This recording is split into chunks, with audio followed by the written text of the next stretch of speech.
Good morning, all. Welcome to new lecture on software engineering. In today's lecture, we will discuss about software project planning. Basically, software project planning क्या है? Overall जो project management है उसका एक part है. तो overall project management can be divided into three part. Project management को हम तीन फेजेस में डिवाइड कर सकते हैं. One is project planning, second one is project monitoring and the control, and third one is project termination. Project planning क्या है? किसी भी प्रोजेक्ट की प्लानिंग करना बिफोर द एग्जीक्यूशन. और प्रोजेक्ट मॉनिटरिंग एंड कंट्रोल क्या है कि जब हम उस प्रोजेक्ट को डिप्लॉय कर रहे हैं, डेवलप कर रहे हैं, तब उसके दौरान जो उसकी मॉनिटरिंग की जाती है या उसका कंट्रोल किया जाता है, that is the project monitoring and the control. And third one is project termination के जब हमने प्रोजेक्ट कंप्लीट कर लिया है, उसके बाद उसकी टेस्टिंग और जो डिप्लॉयमेंट फेज है वो है हमारे पास प्रोजेक्ट टर्मिनेशन फेज. तो प्रोजेक्ट प्लानिंग क्या है? It includes all the activities that must be performed before starting the development work. कि प्रोजेक्ट का जो डेवलपमेंट है, वर्क उससे होने से पहले जो भी हम प्लानिंग करते हैं, that is known as the project planning. Planning if done properly leads to effective monitoring and controlling of the project, and ineffective planning leads to a failure of a project. कि अगर हमारी planning जो सही है तो उससे क्या होगा, हम प्रोजेक्ट को मॉनिटर और कंट्रोल भी ऐसा अच्छे से कर सकते हैं, और अगर हमारी जो प्लानिंग है वो करेक्ट नहीं हुई तो हमारा प्रोजेक्ट क्या है, फेल भी हो सकता है. Project monitoring and the control ये है जब एग्जीक्यूशन फेज है. Once a plan is ready, development progress begins during project monitoring and control. The plan is executed and updated. It ensures that the objective of quality, cost and schedule are going to be achieved and the plan is being followed. Basically इसमें क्या है हमारे पास कि जब एक बार हमारी project planning complete हो गई तो हम उस प्रोजेक्ट को एग्जीक्यूट करना शुरू कर देते हैं, और जो प्रोजेक्ट प्लानिंग के दौरान हमने अपने बेंचमार्क और गोल्स सेट किए थे उनकी मॉनिटरिंग और कंट्रोल ही बेसिकली इसका पार्ट है. थर्ड वन है project termination. Project termination involves the testing and the maintenance phase of a project. अब हम थोरोली डिस्कस करेंगे software project planning. Software project planning क्या है? It is needs utmost care and attention. के सबसे ज्यादा जरूरी है सॉफ्टवेयर प्रोजेक्ट प्लानिंग, और उसमें भी अटेंशन और केयरफुली हमें प्लानिंग करनी पड़ेगी. Lack of planning is main cause of schedule slippage, cost overruns and poor quality of the software. कि अगर हमारी प्लानिंग सही से नहीं होगी तो हमारा शेड्यूल स्लीप हो सकता है. मीन जो हमने टारगेट सेट किया था कि हमने प्रोजेक्ट को इतने टाइम में कंप्लीट करना है, तो वो पीछे जा सकता है, कॉस्ट बढ़ सकती है, और इवन क्वालिटी से भी हमारे पास डिग्रेड हो सकती है उस प्रोजेक्ट की या सॉफ्टवेयर की. It Software planning provides a framework that enables the manager to make reasonable estimates of the resources, cost and schedule. अब इसका फायदा क्या है? इससे मैनेजर को क्या पता चल जाता है कि रिसोर्सेज कौन से हमें वहां पे इन्वॉल्व करने होंगे, क्या कॉस्ट होगी और ओवरऑल शेड्यूल. तो बेसिक ऑब्जेक्टिव प्लानिंग क्या है जिससे प्रोजेक्ट जो मैनेजर है उसको रिसोर्सेज कितने लगने हैं, वहां पे क्या कॉस्ट आएगी उसको प्रोजेक्ट की, और क्या शेड्यूल रहेगा, उसके बारे में एक प्रायर इंफॉर्मेशन मिल जाती है.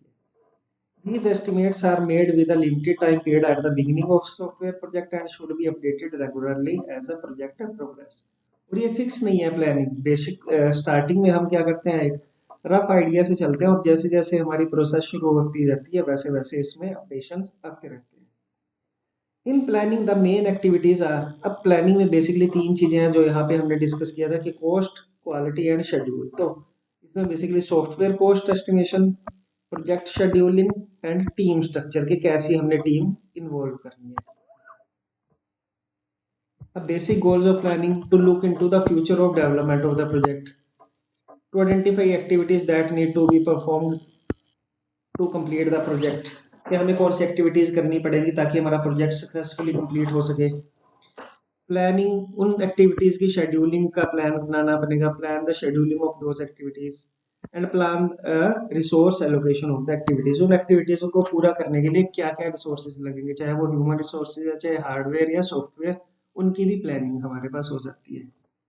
और a plan should be flexible to accommodate and unforeseen changes. एक अच्छी प्लानिंग क्या होती है, सॉफ्टवेयर प्लान एक अच्छा वही होगा जो फ्लेक्सिबल होगा, जो अनफोर्सिन चेंजेस को इजिली अकोमोडेट कर पाए. while making a project plan, economic, technical, political and personal factor must be kept into the mind for realistic plan which is achievable. अब सबसे पहला जो हमारा मेन इश्यू है that is software cost estimation. The primary reason for the cost and schedule estimate is to enable the client or developer to perform the cost benefit analysis. अब basically main जो project planning करते हैं उसका main जो M रहता है वो रहता है हमारे पास कॉस्ट को एस्टिमेट करना, ताकि क्लाइंट और जो टीम है उसको प्रॉपर पता चल जाए कि क्या कॉस्ट पड़ेगी. We have different type of the cost involved in a software project. वो हार्डवेयर कॉस्ट भी हो सकती है, सॉफ्टवेयर कॉस्ट भी होगी, और साथ साथ पर्सनल मेन जो हमारी टीम है, जो हमने पर्सन इन्वॉल्व किए हैं उसको प्रोजेक्ट को कंप्लीट करने के लिए, वो हमारी पर्सनल कॉस्ट. तो बेसिकली तीन तरह की कॉस्ट इन्वॉल्व होगी हमारे पास. एक hardware cost, number 2 software cost and number 3 personal cost. अब मॉडल में भी, अब मॉडल क्या हो सकता है, एक स्टैटिक भी हो सकता है और डायनामिक भी हो सकता है. स्टैटिक मॉडल में क्या होगा, यूनिक वेरिएबल होगा which is taken as the key element for calculating all other parts. The form of equation used in same for all the calculations. जबकि डायनामिक में क्या होंगे, all the variables are interdependent and those are no basic variable as the static model. Static model में एक basic variable होगा, बाकी सब उसके ऊपर क्या होंगे, डिपेंडेंट होंगे. और डायनामिक में सभी के सभी क्या होंगे, इंडिपेंडेंट होंगे, कोई भी एक बेसिक वेरिएबल नहीं होगा. ऐसे ही सिंगल पैरामीटर बेस्ड भी हो सकते हैं और मल्टीपल पैरामीटर बेस्ड भी. तो ऐसे मॉडल जिनमें हम सिंगल पैरामीटर हो उसको बोलते हैं single variable cost estimation model, और जहां पे हमारे मल्टीपल पैरामीटर हो उनको बोलते हैं multiple variable cost estimation model. जैसे हम आगे डिस्कस करेंगे, मल्टीपल में एग्जांपल आएगा हमारे पास कोकोमो मॉडल का. अब पहले हम डिस्कस करेंगे static single variable cost estimation model. तो स्टैटिक सिंगल वेरिएबल के जिसमें हमारे पास सिंगल है, तो उसमें भी हम depending upon the type of project उसको दो पार्ट्स में डिवाइड कर सकते हैं.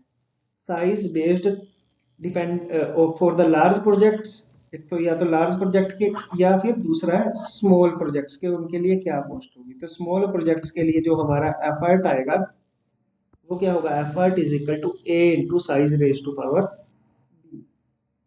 एक नॉन लीनियर मॉडल होगा हमारे पास के जो जैसे जैसे हमारे पास क्या होगा, साइज बढ़ता जाएगा प्रोजेक्ट का, वैसे वैसे कॉस्ट भी एक्सपोनेंशियली बढ़ती जाएगी. The value of A and B is judged from the historical projects. पुराने टाइप के जो उसी तरह के प्रोजेक्ट किए हैं उनकी हेल्प से हम A और B जो अननोन वेरिएबल्स है उनको कैलकुलेट कर सकते हैं. जो ओवरऑल एफर्ट कैलकुलेट होगा वो किसके ऊपर डिपेंड करेगा, साइज के ऊपर डिपेंड करेगा, कि बेसिकली एक वेरिएबल के ऊपर. इसलिए इसको बोला गया single variable cost estimation model. The size of the project is measured in LOC or KLOC, kilo lines of code या 1000 लाइंस ऑफ कोड. और ई क्या है, total effort to be measured in person months. Person months का कि इतने person हमें लगाने पड़ेंगे इतने मंथ्स के लिए. तो इसका जो पैरामीटर या मीट्रिक आएगा वो क्या आएगा, person months. As the cost of a project is calculated in PM, that is person months. ये था फॉर लार्ज प्रोजेक्ट. और फॉर स्मॉल प्रोजेक्ट क्या होगा, A into size plus B. वहां पे हमारे पास था A into size raise to power B for higher जो लार्ज प्रोजेक्ट है, और जो स्मॉल प्रोजेक्ट है उसके लिए एफर्ट रिक्वायर्ड कितना आएगा, A into size plus B, जो एक लीनियर मॉडल है which increases linearly with the size of the final product. For example, Watson and Felix analyzed the data of more than 60 projects and found that if size estimate is in thousands of delivery lines of code, then total effort is this one. कि अगर हमारा जो project है वो kilo lines of 60, उन्होंने 60 projects को study किया और उसके बेस पे बताया कि अगर हमारे पास lines of code kilo lines of codes हैं तो टोटल एफर्ट पर्सन मंथ्स में कितना लगेगा, 5.2 into size raise to power 0.9. A की वैल्यू यहाँ पे उन्होंने निकाली है कितनी, 5.2, और बी की वैल्यू निकाली है, ए कितना बना है यहाँ पे हमारे पास, बेसिकली ए की वैल्यू आई है 5.2 और बी की वैल्यू बनेगी 0.91. This is B and this is our A. और ये वैल्यू कहां से कैलकुलेट की है, प्रीवियस जो हिस्टोरिकल 60 प्रोजेक्ट्स के बेसिस पे. एडवांटेज क्या है सिंगल वेरिएबल मॉडल की? एक तो वेरी सिंपल है, this model is very simple as it consist of single parameter, very easy to understand and very easy to implement. लेकिन अब इसमें डिसएडवांटेजेस भी हैं। क्या डिसएडवांटेज है कि सबसे बड़ी डिसएडवांटेज है कि साइज के ऊपर डिपेंड कर रहा है, और किसी भी प्रोजेक्ट का जो हम साइज है वो किलो लाइंस ऑफ कोड जो है वो हम स्टार्टिंग में इजिली एस्टिमेट नहीं कर सकते। So it is difficult to जज the size of the project in the early faces.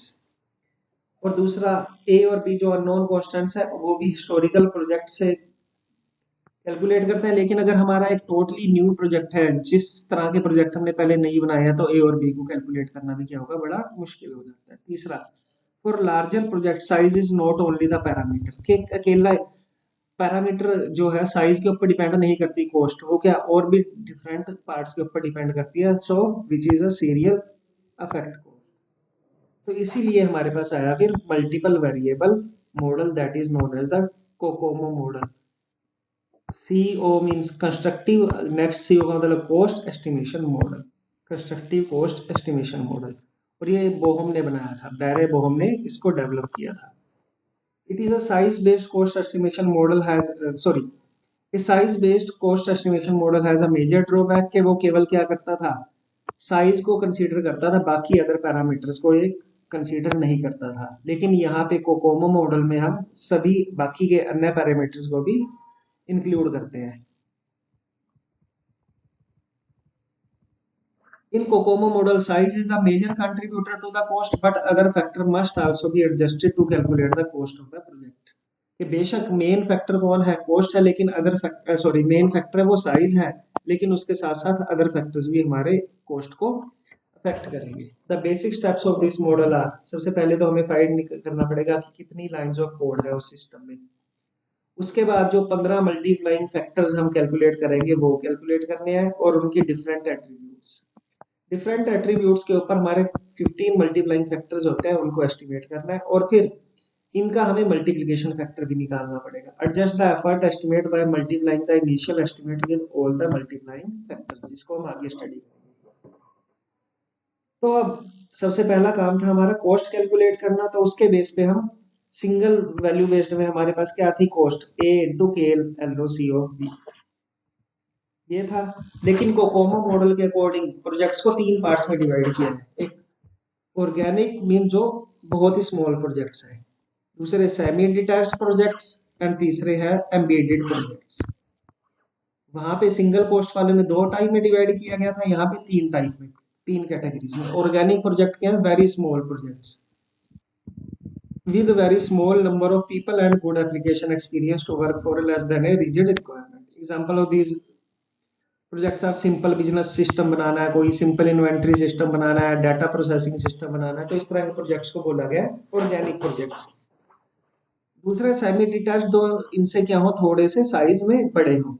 These projects are intermediate in size and complexity. An intermediate software project is team where mixed experience level must meet a mix of rigid and less rigid requirements.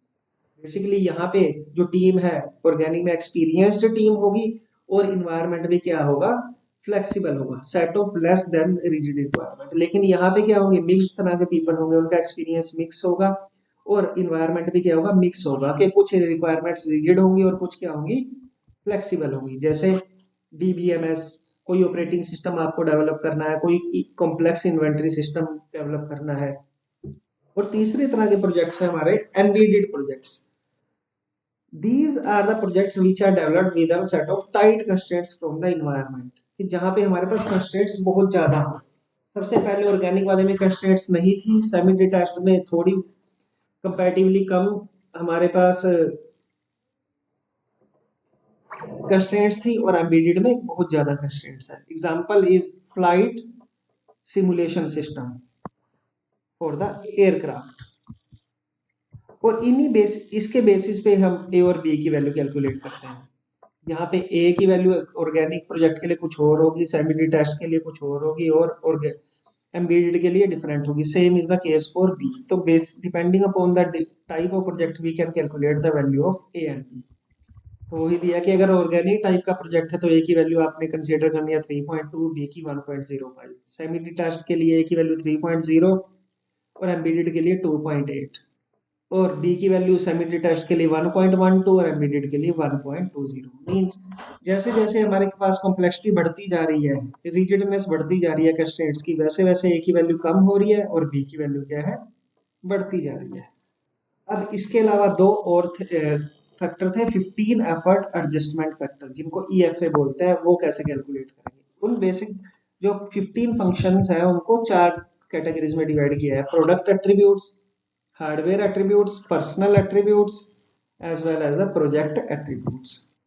तो total 15 हमारे adjustment factors है। तो पहला है product attributes, उसमें तीन categories आएंगी: required software reliability की, क्या रिलायबिलिटी होनी चाहिए सॉफ्टवेयर की, कैसी कॉम्प्लेक्सिटी है सॉफ्टवेयर की, और साइज ऑफ एप्लीकेशन डेटाबेस क्या होगा उसमें। हार्डवेयर एट्रीब्यूट्स में क्या आएगा? रन टाइम परफॉर्मेंस कंस्ट्रेंट्स, क्या रन टाइम पे कौन सी कंस्ट्रेंट्स वहां पे हो सकती है। Volatility of virtual machine environment, required turn around time कितना होगा, मेमोरी की क्या कंस्ट्रेंट रहेंगी। पर्सनल एट्रीब्यूट, पर्सनल का मतलब जो ह्यूमन बीइंग या टीम है उससे रिलेटेड, कि एनालिस्ट की कैपेबिलिटी क्या है, सॉफ्टवेयर इंजीनियर की कैपेबिलिटी है टीम में, वर्चुअल मशीन का एक्सपीरियंस कैसा है लोगों का, एप्लीकेशन एक्सपीरियंस क्या है, प्रोग्रामिंग लैंग्वेज कौन सी यूज कर रहे हो उसके रिगार्डिंग क्या एक्सपीरियंस है टीम का। और चौथा है प्रोजेक्ट एट्रीब्यूट्स, के ओवरऑल मॉडर्न प्रैक्टिसेस क्या होंगी, सॉफ्टवेयर टूल्स क्या है, रिक्वायर्ड डेवलपमेंट शेड्यूल। तो इसके बेसिस पे इन 14 फैक्टर, इन 15 फैक्टर को इन चार कैटेगरीज में डिवाइड किया गया है, और इनकी भी फर्दर आगे रेटिंग की गई है: very low, low, nominal, high and verify. और मल्टीप्लाइंग फैक्टर क्या होंगे? फॉर एग्जांपल अगर हम बात करें मॉडर्न प्रैक्टिसेस, तो इसकी चार, ये 5 वैल्यूज हो सकती हैं कि ये वेरी लो भी हो सकता है, लो भी हो सकता है, नॉमिनल भी हो सकता है, हाई भी हो सकता है और वेरी हाई भी हो सकता है। उसके बेसिस पे जैसी भी इसकी कैटेगरी होगी उस वाले फैक्टर को उतने से ही मल्टीप्लाई करेंगे। अगर वेरी लो है तो 0.75, 0.88, 10, 1.15 एंड 1.40। तो मीन्स क्या है, अगर बहुत लो है तो उसका मल्टीप्लाइंग फैक्टर कितना होगा? 0.75, और अगर बहुत ज्यादा हाई है तो उसकी मल्टीप्लाइंग फैक्टर कितना होगा? 1.40। The multiplying factors for all the 15 cost drivers are multiplied to get effort adjustment. तो सबसे पहले हम कैलकुलेट करेंगे effort adjustment. The final effort estimate जो E है वो किसके ऊपर डिपेंड करेगा? एक तो डिपेंड करेगा वो एफर्ट एडजस्टमेंट के ऊपर, और एक EI के ऊपर। EI हम ऊपर कैलकुलेट कर चुके हैं, वो क्या होगा? A into size raise to power, depending upon the type of project के, अगर ऑर्गेनिक है, सेमी डिटैच्ड है या इमीडिएट है तो हमारी ए और बी की वैल्यू ऐसे कैलकुलेट करेंगे। और जो ईएफ है, ईएफ किससे कैलकुलेट होगा? इन 15 जो हमने अभी कंसीडर किए थे उन फैक्टर से।